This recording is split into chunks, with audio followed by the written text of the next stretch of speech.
Okay. Awesome. So just a little bit about Crew first. So we're a grassroots organization based in Cambridge, Massachusetts. Right now we're all remote, but we work to build equitable, inclusive climate resilience. And what we mean by that is that um, we're conscious that the movement to mitigate climate change is often um, centered around people who already have a certain amount of wealth, and not always, but and has more white people than people of color, and we really want to center people who are most impacted by climate change, like communities that are going to be hardest hit and have less resources to deal with it. So, and that could mean many different communities. I just um, not necessarily other communities besides people of color and low income communities too, but those are two of the hardest hit often. So we're part of the Better Future Project, which has three branches: 350 Mass, Divest Ed, and Crew. Um, and okay, so just getting right into climate resilience hubs. Um, Basically, they're community institutions that help people prepare for extreme weather events and respond to them. And these are two of our hubs: St. Stephen's Episcopal Church in Boston and the Evanston Public Library right outside of Chicago. In most cases, climate resilience hubs are right now doing mainly education and any community outreach that they want to do. Um, but in the future, we're hoping to have a model, and I'll talk about this a little bit more in a minute, where we have different levels of hubs. So the first level being doing education, and then other people doing the second level doing that plus more direct service, and the third level being an overnight shelter. Welcome, Gary. Nice to see you. Um, so currently we have 65 hubs. Most of them are libraries. Um, we have a couple of churches or faith communities, a few nature centers, and we've talked to one of the libraries is at a middle school, a couple are in colleges. And the reason we have so many partnerships with libraries is because we have a partnership with the American Library Association and the Massachusetts Library System. So a lot of the hubs that we have are through those partnerships. So there are three basic requirements we have for hubs. The first one is just displaying a little decal saying you're a hub. That's pretty easy, and that's this thing right here on top. Making climate preparedness information available to visitors. So we have a Google Drive of brochures that I can show you a bit more in detail in a few minutes. But there's brochures on what to do in the event of a flood, in the event of a heat wave, brochures about other weather events, stuff about mental health in extreme weather, older adults in extreme weather, um, lots of different topics. And then we have like presentations, some book resources, video resources. So what we ask is that you look through those and pick out anything that is you think would be most relevant to your community or the people that walk in the door in your institution, and then make those available. And then the third thing is that we ask that you host at least one event each year related to climate preparedness. So we're pretty loose about the guidelines for that event. It's basically anything that helps your community become more resilient to climate change. That's a great event to hold. And we have some ideas in the Google Drive, but you can also get creative with it. Oh, and beyond that, it's up to you what you do. So some hubs just do these three things. Some hubs also do provide direct services, not through our program right now. We can't support, we just don't have the capacity to support hubs in providing direct services or other things, but we can um, give you advice about how to link with local emergency managers or other things that you might need. And we really think that you know your community best. So it's not really up to us to say like what we think you should do or not, although we do have these requirements just to make it sort of a cohesive program. And then, like I mentioned, we're getting ready to have different levels of hubs. I don't know exactly how long it will take to get these under operation, but right now, all of our sites are level 1 hubs because that's what we offer right now, and those are the 3 requirements that I just showed you would be all under level 1. And then level 2, like I mentioned, would um, provide education, those 3 things, plus direct support to your community during extreme weather events. So, like, um, some of the libraries in our program already provide air conditioning during heat waves. I know it's like some of that has been impacted by COVID, some of them are still able to do it.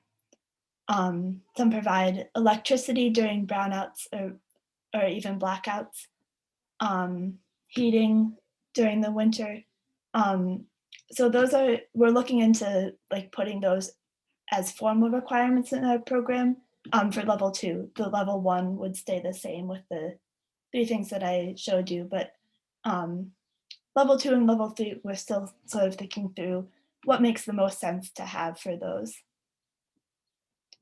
And then level 3 hubs would be um, do the functions of level 1 and 2, plus just in a bigger capacity. So we're envisioning like overnight shelters during extreme weather events. And then in terms of the support we provide to hubs, um, we have some digital brochures. I'll show you that in a minute. That's the Google Drive that I was talking about. The decal sticker that I showed earlier. We also have hub meetings every other month, which you don't have to attend, but we encourage it as a way to meet other hubs, and we provide updates during those meetings. Sometimes we'll have special presentations. In April, we had a presentation on um, equity within hub programming, or not a presentation so much as an event that we like brought in guest speakers for. And um, one of my colleagues, Grace, she planned that event. And um, anyway, and then a way to communicate with other hubs. So um, we have a listserv right now, like just a Google group. So if you opt in, we would add your name to the listserv, and then we'll send out updates that way.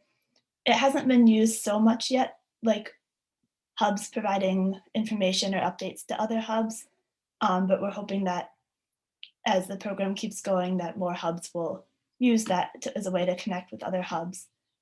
But in the future, we're also thinking like maybe having an additional platform like a Facebook group or um, whatever seems most appropriate, like some kind of forum for hubs to communicate.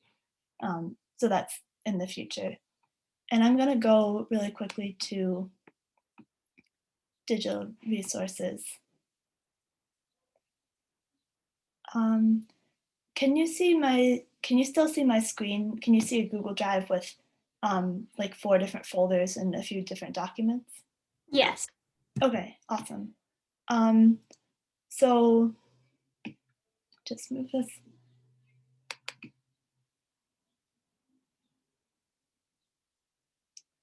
It's being a little slow. So we have some of the brochures in Spanish and Portuguese so far, and working on getting a couple other languages and more of them into Spanish and Portuguese.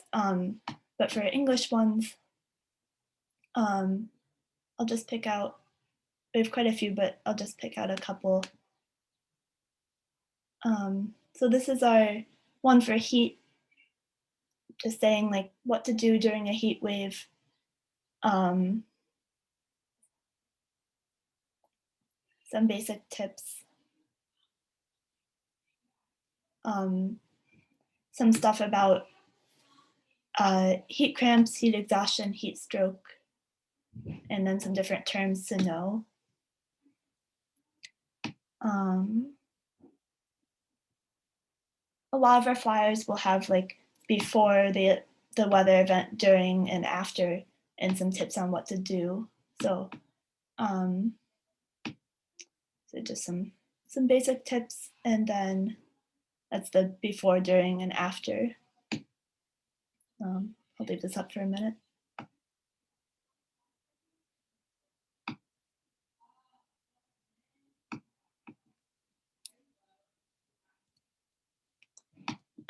And then we also have like how to make an emergency kit. That's another one with some tips and um, like items to put in the kit. Um, there's more there, but I'll show you a couple other things. Um,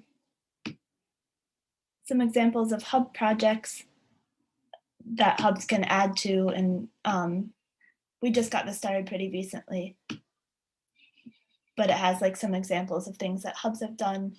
A carbon sequestration. There was one of the librarians in our program did he did a survey to different faith communities in his city, and then as a result of that, the survey was about like how connected are you to the people who attend your faith community, and like how prepared are they, like do they have emergency kits and stuff like that. And then out of that, they formed an interfaith council um, that I don't know a lot how it's going. I just know it's been formed, and that was just this spring.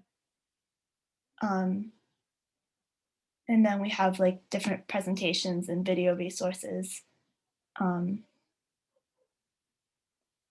activities like coloring activities for kids, some role playing presentations. I can show you more if you have specific questions, but I'm gonna go back really quickly to the presentation.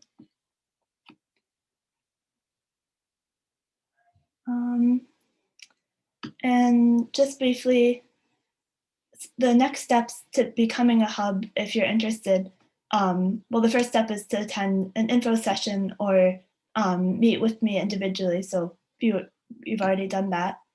And then sign an MOU with us that just goes over what we expect from hubs and what we're agreeing to, and then filling out an application form. We maybe shouldn't call it an application form because it's just really brief. It's like 5 minutes to get your information and just like know a little bit more about you. But what's on the MOU?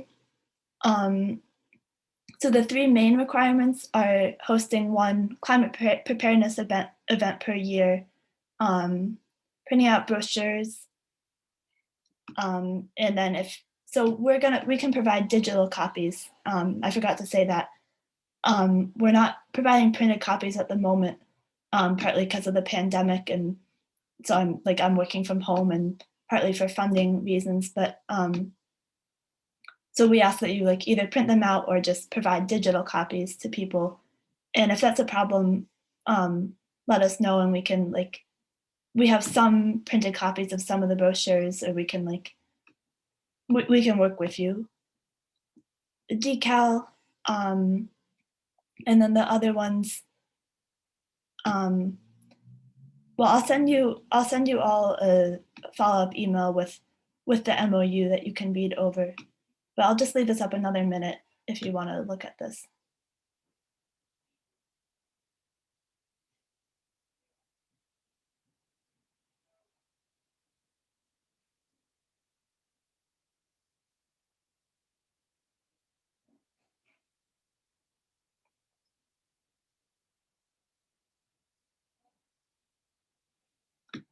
Okay. Does anyone need more time?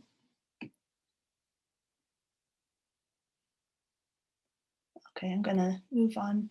And then what we agree to, providing the decals and digital materials, um, integrating you into a network of other hubs, um, trying to make it all collaborative, working with you if you want to do other things in your community, supporting you as we're able to, um, making it so like acknowledging that you know what's best for your community, and so we just want to provide resources and facilitate that, and then trying to make our materials updated.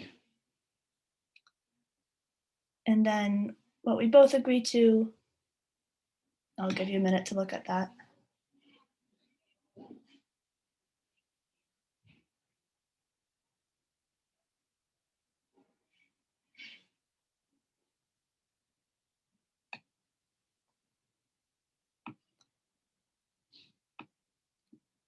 Okay, I'm gonna move on. Um, so that's my contact info, but I'm gonna stop sharing for the moment and um, also stop recording so that we can do a Q&A and not worry about it being recorded.